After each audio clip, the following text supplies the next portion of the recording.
ቤዛ እጅግ ደነገጠች። ዶክተር ቤተሰቦችሽ በመኪና አደጋ ሳይሆን የሞቱት እኔ ራሴ ነኝ የገደልኳቸው ብሎ ነገራት። ጉቺም ሳሚን ለመፈተን ያደረገችው ነገር ውድቀት ሆኖባታል። ካወዴ ከኔ ጋራ በትዳር አንቆይም ሌላ ባልፈልጊ እያላት ይገኛል። ሽብሩ ሁሉንም ነገር ከጉቻ ጋር ሆነው ያደረጉትን እንዳለ ተናገረ። ውድ የተከበራችሁና የተወደዳችሁ የሙላት ዩቲዩብ ቻናል ተከታታዮች ሰላማችሁ ባላችሁበት ዓለም ዳርቻ በጥብቅ ይበልላችሁ እያልኩኝ ቀጣይን ክፍል ይዤ ቀርቤያለሁ። እስከ መጨረሻ እንድትከታተሉ ስል በአክብሮት ጋበዝኳችሁ። ስለምትከታተሉን ከልብ እያመሰገንኩኝ በባለፈው ክፍል ትንሽ ላስታውሳችሁ። ሮቤልና ዶክተር ተገናኝተው ሁሉንም ነገር አውርተው ነበረ። ሱራፌልንም አግኝቶት እንዴት በወንድም ላይ ትጨክናለህ? ምን ባደርግ ነው ብሎ ሲለው የእጅህን ነው ያገኘኸው፣ ከወዲህ ወደ አጠገቤ እንዳደርስ ብሎት ነበረ። ዶክተርም በመጠጥ ሰክሮ ወደ ቤቱ እየሄደ እያለ ቤዚን ያገኛታል። ቤዚም መኪና ውስጥ በነበረችበት ሰዓት ቀጥ በይና ውረጅ ብሎ ሲላት እሷ ምን እየሆንክ ነው ያለኸው? ዞር በልልኝ ከመንገዴ ላይ ደግሞ ምን ፈልገ ነው አሁን የምትከታተለኝ? ከመንገዴ ላይ ዞር በል በማለት ብትለውም ዞር ሊልላት ሳይችል ነበር ክፍሉ የተጠናቀቀው። እሱም መኪና ፊት ለፊት ሆኖ ከፈለግሽ ገብተሽኝ መሄድ ትችያለሽ እንጂ በፍጹም ዞር አልልም እያላት ነበረ። እሷም ምን ፈልገ ነው ከማለት ስትል ወርደሽ አውሪኝ፣ ገዳይሽን አቅፈሽ ተኝተሻል ብሎ ይላታል። እሷም እጅግ ትደነግጥና ምንድን ነው የምትለኝ? አሁን ደግሞ ምን ፈለግ በማለት ስትል ባልሽ በደንብ አድርጎ ተበቅሎኛል፣ የቤተሰቦችሽን ገዳይ አሁን በደንብ አድርጎ ተበቅሎታል ብሎ ይላታል። ምን እያልክ ነው አልገባኝም፣ ግልጹን ንገረኝ ስትለውም ቤተሰቦችሽ በመኪና አደጋ ሳይሆን የሞቱት ቤተሰቦችሽን እኔ ነኝ የገደልኳቸው፣ የመኪናውን ፍራንቻበት ብሎ ይላታል። በፍጹም ይህ አይሆንም፣ እንዴት ሆነ በማለትም ሄጄ እራሴን መኪናው እንዲህ እንዲሆን ያደረኩትና እራሴን የገደልኳቸው በማለትም ይነግራታል። የዛን ቀን ግን አንቺ መኪና ውስጥ ሆነሽ ቢሆን ኖሮ ዛሬ ላይ ማንም አይበቀለኝም ነበረ። የዛን ቀን መኪና ውስጥ አለመኖርሽ ዛሬ ላይ ተበቀልሽኝ፣ ዛሬ ላይም ባልሽ ነው የተበቀለኝ በማለትም እንግዲህ ሱራፌል ያውቃል ብላ ስትለው አዎ ያውቃል፣ እቅፍ አድርገሽ እየተኛሽ የቤተሰቦችሽን ገዳይ ኮፍጥሽን እወቂ። አንቺ የዛን ቀን እዛ መኪና ውስጥ ብትኖሪ ኖሮ ዛሬ ላይ ማንም አይበቀለኝ፣ አሁንም አሸነፍሽ እንጂ መጨረሻሽ የት እንደሆነ አይታወቅም፣ ቀስ በይና ጠብቂኝ እያላት ሲዝትባት እሷም ምን ያህል ጨካኝ ብትሆን ነው እውነት እንደዚህ ያደረግከው አንተ ነህ እንዴ ብላ ስትል አዎ እኔ ነኝ፣ እኔ የምፈልገው ንብረት ብቻ ነው ለዛ ነው ብሎ ይነግራታል። እሷ እንዴት ብትጨክን እንደዚህ አይነት ነገር ታደርጋለህ በማለትም እንግዲህ እጅግ አዝና ስትልም ገና የእጅስ መጨረሻ መቻወቅ ይህ ወንድሜ ነው አሳልፎ እየሰጠን ወንድሜ እራሱ እንደዚህ ተበቅሎኛል በማለት እንግዲህ ይነግራታል። እሷም አንተ ሰው አይደለህም በማለት ወደ ቤቷ ትሄዳለች። ቤትም ስትሄድ አልጋ ላይ ቁጭ ብላ እያለቀሰች እያለ ሱራፌል ይመጣል። ይህን ቆንጆ ምን ሆነሽ ነው የምታለቅሽው ብሎ ሲጠይቃት እንግዲህ የቤተሰቦችሽን ፎቶ ከስንት ጊዜ በኋላ ይዘሽ የምታለቅሽው ለምንድን ነው በማለት ሲላት ቤተሰቦችን የገደለው ሮቤል ነው ወይ በማለት ትጠይቀዋለች። እሱም ይነግራታል። እንዴት ይህንን እያወቅ ከኔ ጋር ሆነ ዝም አልከኝ? ይህ ሁሉ ጊዜ እንዴት ደበቅከኝ? በማለት ስትል እንዴት የቤተሰቦችሽን ገዳይ ወንድም አድርገሻል ብዬ በምን አፍ ልንገርሽ? ለዛ ብዬ ነው እኔ ማፈቅርሽ ከልቤ ነው። አንቺ ይህንን አልተረዳሽም። ለዛ ነው የደበቅኩት እንጂ ሁሉንም ነገር አውቃለሁ። እሱ ራሱ ነው ወይ የነገረሽ? ሲላት አዎ ልታስደሰች ስለፈለገ የደስታሽን ሰዓት ጠብቆ ነው እንደዚህ ያለሽ።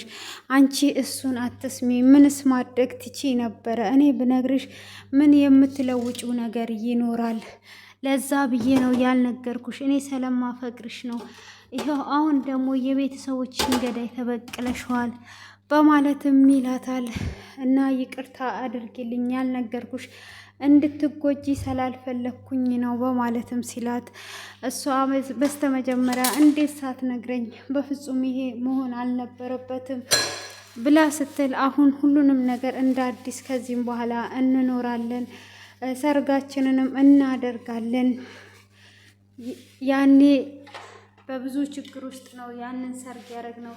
ሁሉንም ነገር እንደ አዲስ ምዕራፍ እንጀምራለን። አሁኑን በፍቅር በደስታ በሀዘን ውስጥ ሳይሆን ይላታል። እሷም እንግዲህ በስተመጨረሻ ይቅርታ በቃ አስከፋው፣ በጣም አዝኜ ነበረ ብላ ስትል እሺ ነይ ቀፊም ብላት አቅፋውም እጅግ እያለቀሰች ነበረ። እሱም በቃ አልቅሰሽ ይውጣልሽ፣ አልቅሽ ፈቅድልሻለሁ፣ እውነት ነው ተጎድተሻል፣ ስሜቱ ከባድ ነው እያላት እንግዲህ እያጽናናት ይገኛል ማለት ነው። እና ቤዚ በስተመጨረሻም ይቅርታ አድርጓለታለች።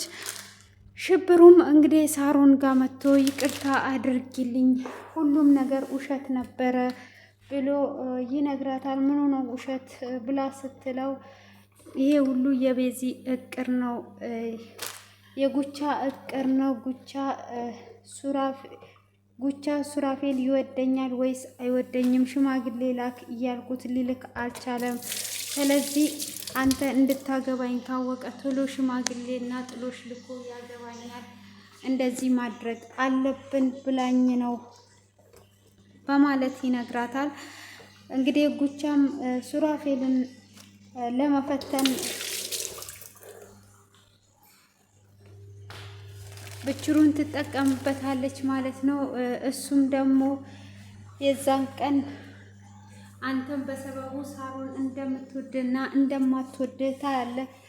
እኔ ግዴታ አግባ ተብያለሁ ብለህ እሷ እንዴት እንደምታፈቅር በዛው ታያለህ። እኔም እንደዛው አንቺ መጀመሪያ ይወደኛል አላልሽም ወይ? እስከ ነፍሴ ድረስ ነው የሚወደኝ ብለሽ አላልሽም ወይ ስትል፣ መጀመሪያማ ይወደኝ ነበር ራሴን አሳልፌ ከሰጠሁት በኋላ ነው በማለትም እንግዲህ እንደምንም ታሳምነውና በዛ አይነት መልኩ አልፎ ነበረ። እንግዲህ ሳራ ይቅርታ አላደርግልህም ትላለች። በዛውም እንግዲህ ሳሚ ይወጣል። ጉቻንም ይኸው ጉድሽን ተናገሪ ራስሽ ነሽ እንደዚህ ያረግሽኝ ብሎ ሲላት፣ ሽብሩ እንትናም ሳሚም እኔም ጠርጥሬ ነበር፣ እንዴት ነው እንደዚህ የምታደርጊው? በይ አሁን ከዚህ በኋላ ለወደፊት ባልሽም እንደዚህ እንዳታደርጊ፣ እንደዚህ እንዳይለመድሽ ካወዲህ ላይሽ አልፈልግም ብሎ ይላታል። እናንተ እንደዛ ባደረጋችሁበት ሰዓት እኔና ሳሮንም ትክክለኛ ህይወት ወስነን ጀምረን ነበር ብሎ ሲላት፣ እንግዲህ ጉቻ እኔ ሊያስመልሰኝ ነው እኔም አመመኝ ብላ ትላለች።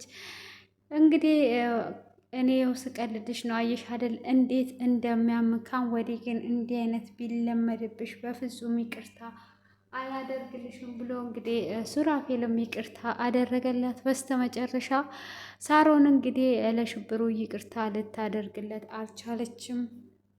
እምቢ እያለችው ትገኛለች። እሷም እምቢ ብትለውም እንግዲህ ሽብሩም ጉቻን አግኝቶ በአንቺ ሰበብ ነው እንደዚህ ሆንኩት፣ አንቺስ እሺ ብሎሻል፣ ይኸው እኔ እምቢ ብላኛለች በማለትም ሲል፣ አይ እኔ አስተካክልልሃለሁ፣ ተነገ ወዲያ ልደቷ መሆኗን ታውቃለህ አይደለ?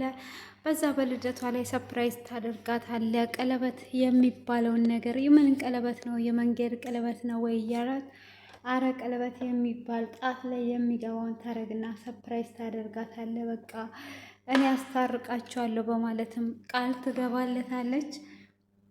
እንግዲህ እነ ሱራፌልም ሰርጉን ለማድረግ ወስነዋል። ቤሎም እየመረጠች ነው። ቤዚ 40 ሚሊዮኑን ብር እየፈሩ ነው በአሁን ላይ የሚገኙት ማለት ነው። ሳሚም አዳራሽ ፈልጌ አጥቼ አሁን ገና አግኝቼ መጣው ሲል፣ አዳራሽ ምን ያደርጋል? እኛ እኮ የራሳችን ሰው የለንም። ሆቴል ቢሆን አሪፍ ነበረ።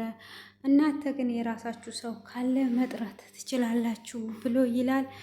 እሱም እንደዛ በሚልበት ሰዓት እሺ በቃ እንደዛ ከሆነ እኛ እኮ ሰርጉን ትተናል።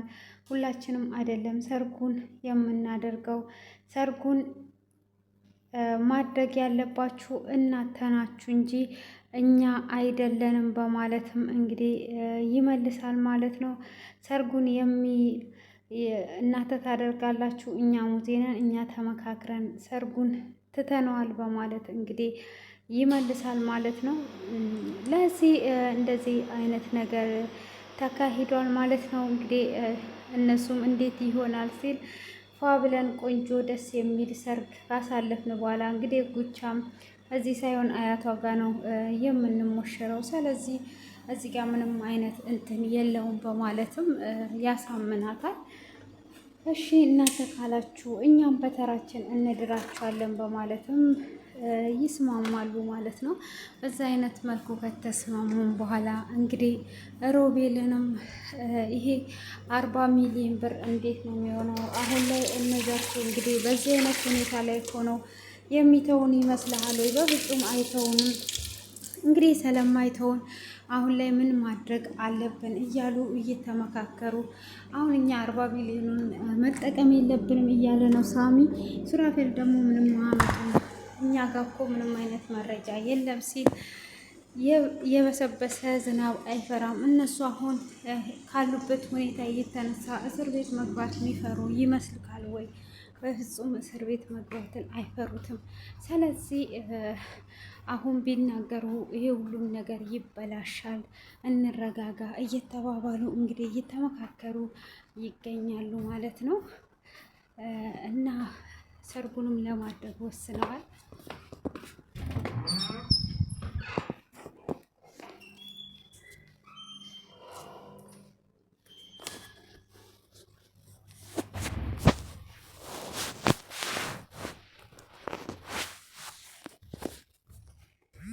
በማለትም እንግዲህ ሱራፌል ይስማማል። ጉቻም እንግዲህ ከብችሩ ጋር በመስማማት ወርቁንም ሊገዙ ይሄዳሉ። ቀለበቱን ገዝተው ይመጣሉ። ቀለበቱንም ገዝተው እየመጡ እያለ ሳሪን ታገኛለች። ሳሪንም ሰላም ስትላት የምን ሰላም ነው የምትይኝ? ጥፊ ከዚህ ብላ ስትላት እሱም እንግዲህ ታገብኛለሽ ወይ የልደት ዕለት ትጠይቃለህ ሲባል በሰበር ዜና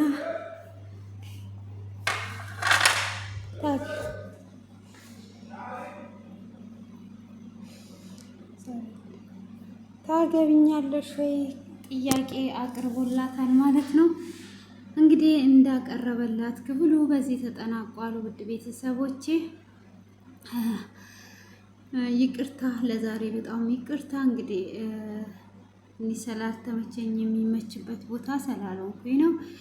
ይቅርታ እላችኋለሁ። መልካም ምሽት ይሆንላችሁ።